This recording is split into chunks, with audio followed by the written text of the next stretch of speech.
height table. I could have probably had this table go one little, it's a little low. I thought it would be just right.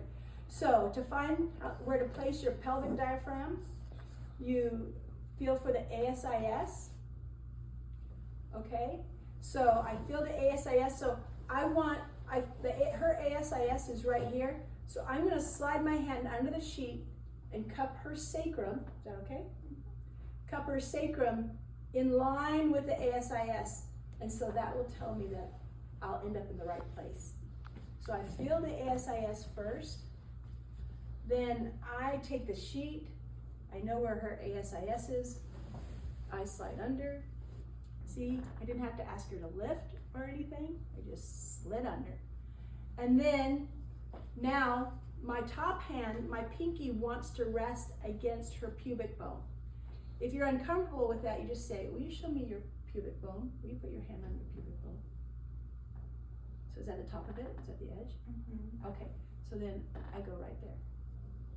And she can even leave her finger there until I get there. So put your hand on your, no, just come up like this.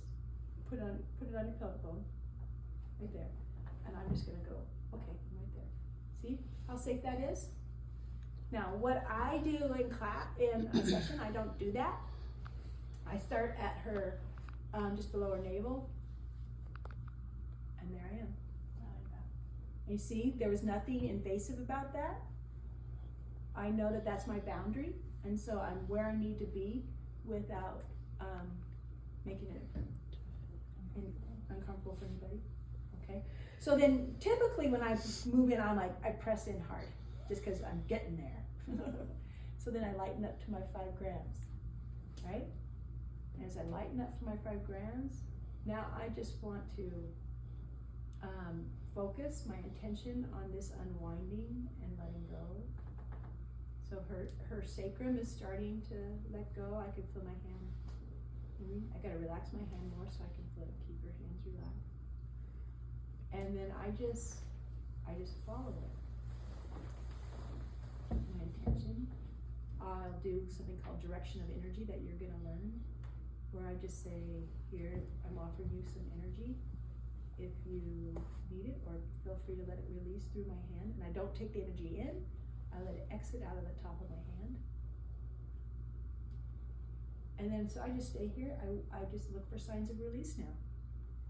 So I'll wait for like a yawn or a sigh or swallow, or I feel heat building right here. So I'll stay here while the heat builds. My bottom hand feels like a little tingling, a little softening. So I feel softening on top too. And there it is. Did you see her sigh? And if I stayed here, she would do it some more. There's more than one release to do. But I also can just think, okay, did we do enough here?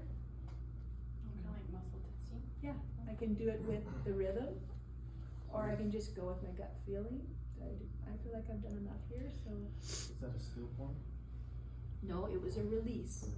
It was a sign that restrictions were released when she did it. I didn't, now while I'm doing this, I'm not feeling the rhythm, but if I want to, I was like, I'll just say, show me the rhythm. And now I can feel her moving. And then if I want to do it as a muscle, I'm like, is this process complete for now? The rhythm stopped. Like, okay, I'm good to move on. You don't have to do all that, but that's using that significance detector. But she